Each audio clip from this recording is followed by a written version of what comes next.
Boa noite. Boa noite. Barragem de mineradora se rompe em Mariana, Minas Gerais. Parte da cidade foi inundada. Fausto Pinato, do PRB, será o relator do processo contra Eduardo Cunha no Conselho de Ética. Casos de cachumba aumentam 82% este ano no estado de São Paulo. Inglaterra vincula o Estado Islâmico à queda de avião e vai retirar 20 mil turistas do Egito.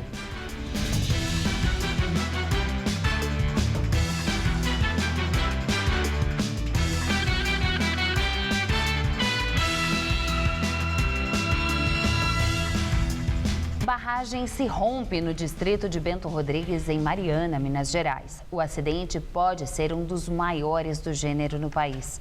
A barragem do Fundão de Rejeitos de Mineração fica a 120 quilômetros de Belo Horizonte. De acordo com o Sindicato dos Mineradores, 15 pessoas morreram, mas a informação ainda não foi confirmada.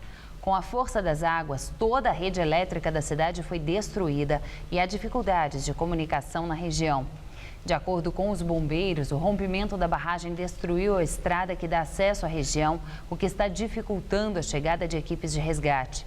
Moradores afirmam que há pessoas ilhadas e soterradas. A Prefeitura e a Samarco, empresa responsável pela barragem, estão pedindo que os moradores deixem a região. Casas foram alagadas e há muitos desabrigados. Uma força-tarefa foi montada em Mariana para o atendimento dos feridos. O Ministério Público de Minas Gerais já instaurou um inquérito para apurar o acidente e afirmou que essa é uma tragédia sem precedentes na história de Minas Gerais. O ministro da Integração Nacional, Gilberto Occhi, vai amanhã ao local do acidente acompanhar os resgates e a investigação do caso. Começa a vigorar a nova lei da aposentadoria. O cálculo leva em conta a idade mais o tempo de contribuição. A nova regra permite que quem quiser se aposentar seguindo os novos cálculos fique livre do fator previdenciário, uma fórmula que reduz o valor das aposentadorias. A presidente Dilma vetou os artigos que previam a chamada desaposentação, que permitiria que o aposentado que continuasse trabalhando pedisse um novo cálculo do benefício. Agora a regra funciona da seguinte forma: é preciso somar a idade com o tempo de contribuição. No caso das mulheres, a soma tem que dar 85, sendo que o tempo de contribuição precisa ser de, no mínimo, 30 anos. Para os homens, a soma tem que dar 95 e o tempo de contribuição mínimo é de 35 anos. Esse cálculo fica em vigor até o fim de 2018. O presidente Dilma Rousseff declara que não se pode demonstrar desespero ou ficar cabisbaixo com a crise econômica. Dilma falou durante a inauguração do terceiro trecho do canal do Sertão Alagoano para a transposição das águas do Rio São Francisco. A obra tem cerca de 28 quilômetros de extensão e deve beneficiar até 60 mil pessoas. No discurso, Dilma voltou a citar a crise econômica e afirmou que todas as obras de combate à seca vão ser mantidas. Quero dizer também que nós temos consciência de que é fundamental, quando a gente tem momentos de dificuldade, a gente mostrar não desespero, não, como disse o governador, ficar cabisbaixo. Em momentos de dificuldade é que a gente tem de construir o futuro. Caixa Econômica Federal promove feirão em diversas concessionárias pelo Brasil para estimular a venda de veículos. Os descontos vão até sábado. Segundo dados da FenaBrave, a Associação das Concessionárias, o setor vendeu de janeiro a outubro 25% menos que no mesmo período do ano passado. No estado de São Paulo, a queda foi de 22%. Você que dirige por aí na cidade, já pensou em trocar de carro agora? Já, várias vezes. Estou pensando nesse momento. Pois é, o motorista até pensa, mas quando pesquisa, vê preços e taxas, resolve adiar. Eu vou esperar virar o ano para pegar esse valor que a gente tem a mais, né? Agora é final de ano, para poder fazer isso. Claro que tem gente mais decidida, mas não a comprar, e sim a desistir de vez. A situação não tá para trocar de carro, tá para manter o seu, já tá bom. Tá pesando é a situação do país. Crise para todo mundo. Segura porque tá feio, viu? Então as condições não tão fáceis, não. O sinal fechou para o setor automotivo. 2015 tem sido um dos anos mais difíceis de atravessar. Aqui no estado de São Paulo, a queda na venda de veículos foi de quase 22% nos primeiros 10 meses deste ano, em comparação ao mesmo período do ano passado. E olha que nem foi o estado que apresentou o pior desempenho. No Rio Grande do Sul, a queda foi de mais de 28%. E em todo o Brasil, desaceleração de 25%. Para quem pretende comprar, a dificuldade de conseguir crédito e os juros mais altos pesam bastante. As taxas de juros estão muito altas. A dúvida de saber se você vai conseguir pagar o financiamento do veículo ou não. Absurdo de impostos. Você compra carro igual, fabricado aqui no Brasil, Corolla, enfim, desse tipo, Estados Unidos, até mesmo na América Latina, aqui no Uruguai, eu tive a semana passada, por 10, 15, 20 mil dólares a menos do que aqui. Isso tudo é imposto. Para tentar ajudar o setor, o governo federal, por meio da Caixa Econômica, está promovendo dentro das concessionárias um feirão com juros mais baixos para financiamentos pelo banco. No ano passado, o saldão gerou R$1 bilhão em empréstimos. Mas nem promoção parece encorajar alguns. Você fica mais tempo com o carro, usa ele até acabar. O deputado Fausto Pinato, do PRB de São Paulo, será o relator do processo contra o presidente da Câmara, Eduardo Cunha, do PMDB, no Conselho de Ética. Deputado de primeiro mandato, Pinato foi eleito no ano passado com pouco mais de 22 mil votos. Ele se beneficiou das sobras da votação de Celso Russomano, campeão de votos em São Paulo. Os dois são do PRB, ligado à Igreja Universal do Reino de Deus. Pinato foi escolhido relator pelo presidente do Conselho de Ética, José Carlos Araújo, do PSD da Bahia, em uma lista tríplice. Araújo disse que pesou na decisão o fato de Pinato ser advogado. A apresentação do parecer preliminar do relator foi marcada para o próximo dia 24.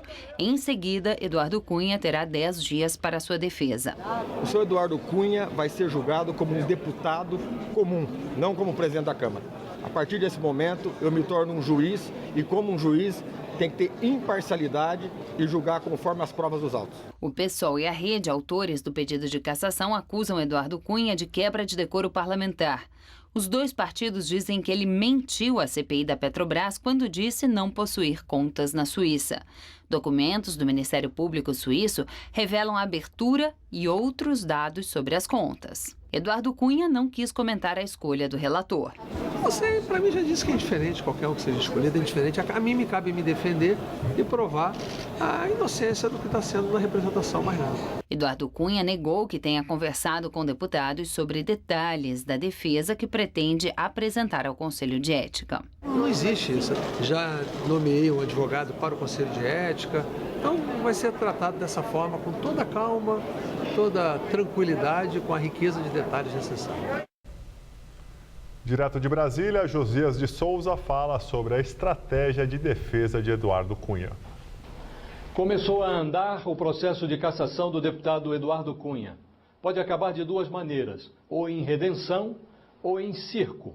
Se depender de Eduardo Cunha e do grupo dele, vai acabar em circo.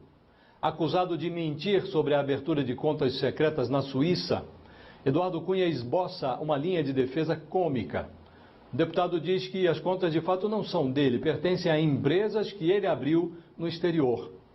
Se aceitarem essa linha de defesa como algo razoável, os deputados estarão habilitados a mudar de ramo, poderão trabalhar como palhaços. Eduardo Cunha celebrou reservadamente a escolha de Fausto Pinato como relator do processo contra ele no Conselho de Ética da Câmara. O deputado Pinato é evangélico como Eduardo Cunha e pertence ao PRB, partido que apoiou a eleição de Eduardo Cunha à presidência da Câmara. Hoje, em entrevista, Fausto Pinato se declarou independente. Nos próximos dias, o deputado terá a oportunidade de demonstrar de quem ele é independente. Fausto Pinato também tem diante de si duas alternativas. Ou ele cumpre com a sua obrigação, ou ele adere à palhaçada. A situação no Conselho de Ética é de divisão. Hoje não são negligenciáveis as chances de Eduardo Cunha ser absolvido nesse colegiado.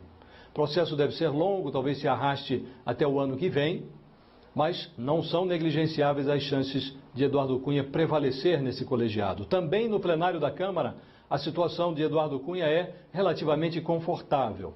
Dos 513 deputados, por enquanto, apenas 30 se declararam dispostos a votar a favor da cassação de Eduardo Cunha.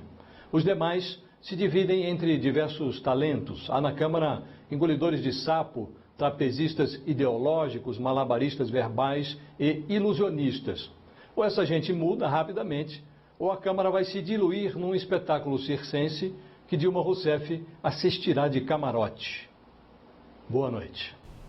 Cresce a quantidade de casos de cachumba em São Paulo. Até outubro deste ano, foram 215 notificações no estado, quase o dobro do ano passado. Mas apesar da facilidade de transmissão da doença e das chances dela evoluir para uma meningite, os médicos alertam que não há risco de epidemia. Na semana passada, o João contraiu cachumba da irmã. A doença veio com força e estragou os planos dele. Foi bem ruim, principalmente porque calhou no feriado. Eu iria viajar, eu tinha um monte de coisa para fazer. Fiquei de repouso completo, não pude trabalhar, não pude sair de casa. João teve todos os sintomas clássicos: dores, febre e inchaço na região da mandíbula. Tomou medicação e ficou a semana inteira de molho. Eu só voltei a viver, na verdade, 2 dias atrás, quando eu fui no médico de novo, e ele falou que eu não tenho mais o risco de contagiar ninguém, que a doença já está controlada. Segundo os médicos, a explicação para um jovem ou adulto contrair uma doença típica da infância é ele não ter tomado a segunda dose da vacina aos 15 meses de vida. A primeira é aplicada quando o bebê completa 1 ano. O vírus circula pelo ar, o que facilita a transmissão pelas vias aéreas ou por meio da mucosa e da saliva. De acordo com a Secretaria da Saúde, até o dia 6 de outubro deste ano, foram registrados em todo o estado 215 casos de cachumba, um crescimento de 82% na comparação com o ano passado, quando foram verificados 118 casos. Até agora, 2 pessoas morreram. Os óbitos só ocorrem quando o quadro evolui, mas segundo este infectologista do Hospital Emílio Ribas, isso só acontece na minoria dos casos. A cachumba ela pode ter como complicação o comprometimento do testículo nos meninos e nos ovários nas mulheres, causando processos inflamatórios. Algumas formas mais graves podem levar ao que nós chamamos de meningite, uma meningoencefalite, que aí sim são os casos extremamente graves que merecem internação, geralmente em unidade de terapia intensiva. Além de medicação e repouso, é recomendado que na primeira semana o paciente evite contato com outras pessoas. E quem já teve cachumba ou tomou as 2 doses da vacina está imune. Para os médicos, o crescimento no número de casos está dentro da normalidade. Isso porque a estação seca do inverno, que ajuda a propagar o vírus, veio mais severa esse ano. O infectologista do Emílio Ribas reforça que não há risco de uma epidemia. Todas aquelas pessoas que não se recordam de terem feito uso da segunda dose ou mesmo da própria vacina, podem estar procurando uma unidade básica de saúde para que possam receber essa dose de vacinação, que é extremamente importante e a única forma de prevenção da cachumba. Neste início de mês, choveu todos os dias aqui na capital paulista. E a previsão é de que a chuva continue até a semana que vem. Vamos à previsão com Luciana Magalhães.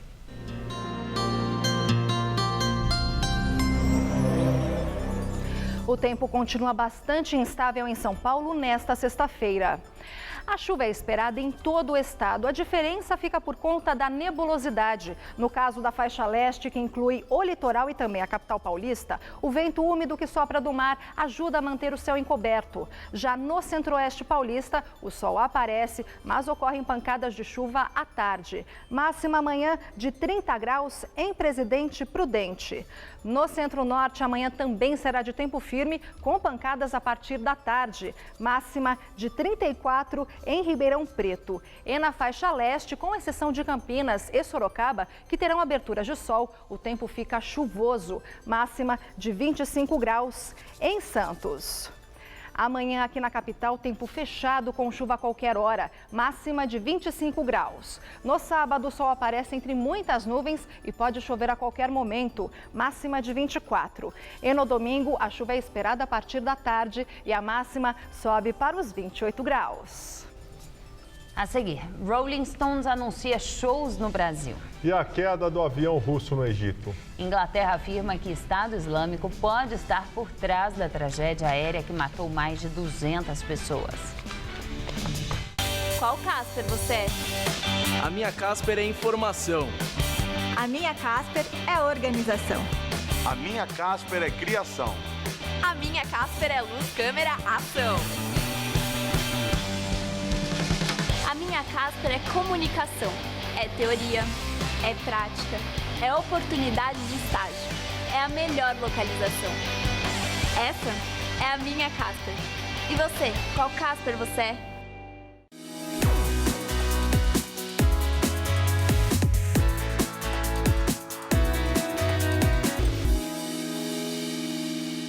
O programa Mais Médicos do Governo Federal é muito mais que médicos. São mais estudantes, mais professores e mais profissionais dedicados à saúde das famílias e suas comunidades. E para você que sonha em ser médico, esse é um caminho cheio de oportunidades. Acesse o site e informe-se sobre os novos cursos de medicina e vagas de graduação e residência médica. O Brasil do Mais Médicos é o Brasil que cuida, educa e avança. Uma pátria educadora se faz com mais acesso à educação. Ministério da Educação, Governo Federal. No Todo Seu de hoje tem o quadro 20 Minutos, sempre debatendo um assunto relevante para você, cidadão. Então fique ligado. Christian Petermann vai contar tudo sobre as estreias da semana. E ainda tem musical em dose dupla, com as bonitinhas Isabela Taviani e Milena. Pode vir, estou te esperando. Todo Seu, hoje, 10h30 da noite.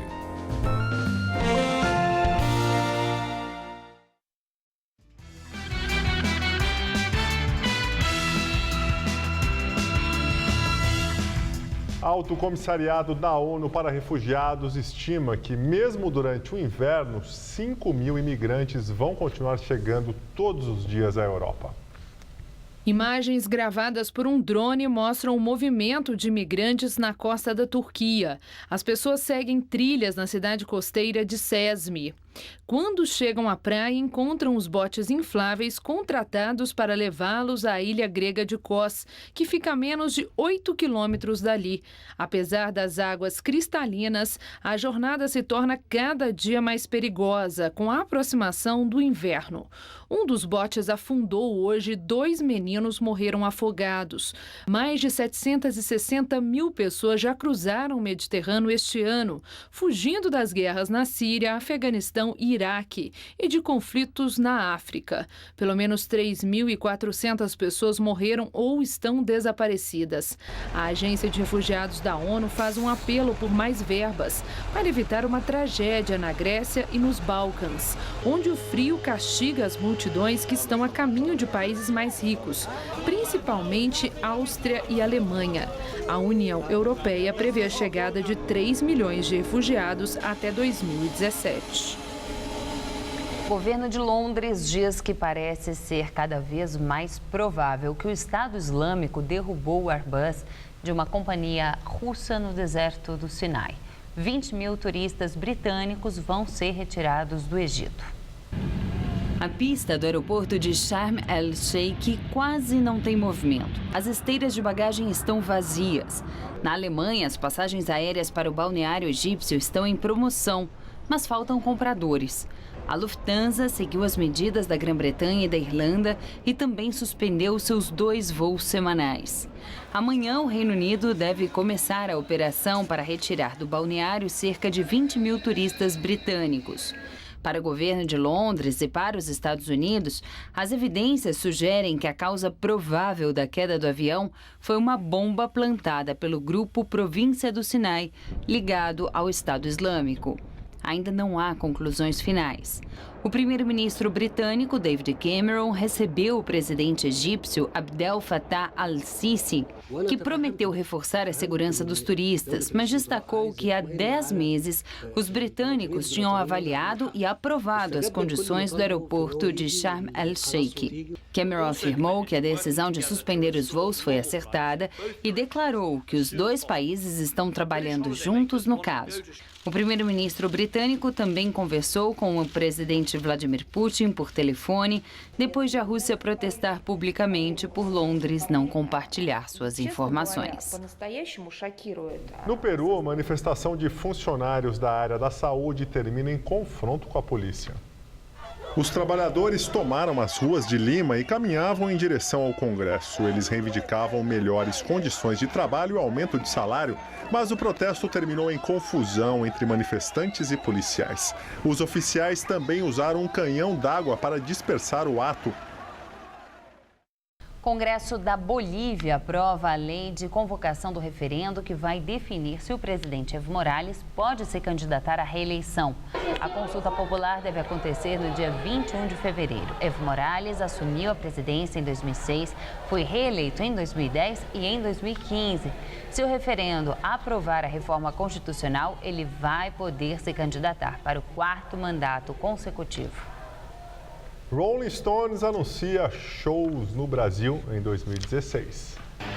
A turnê da banda pela América Latina começará no Chile. Depois, os Stones vão tocar em 3 capitais brasileiras, Rio de Janeiro, São Paulo e Porto Alegre. A banda se apresenta no Maracanã no dia 20 de fevereiro.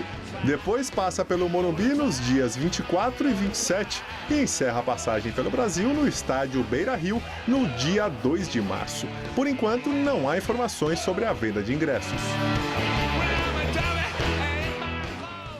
A edição das 10 do Jornal da Gazeta termina aqui. Boa noite. Fica agora com o Rony Von no Todo Seu. Uma ótima noite para você e até amanhã.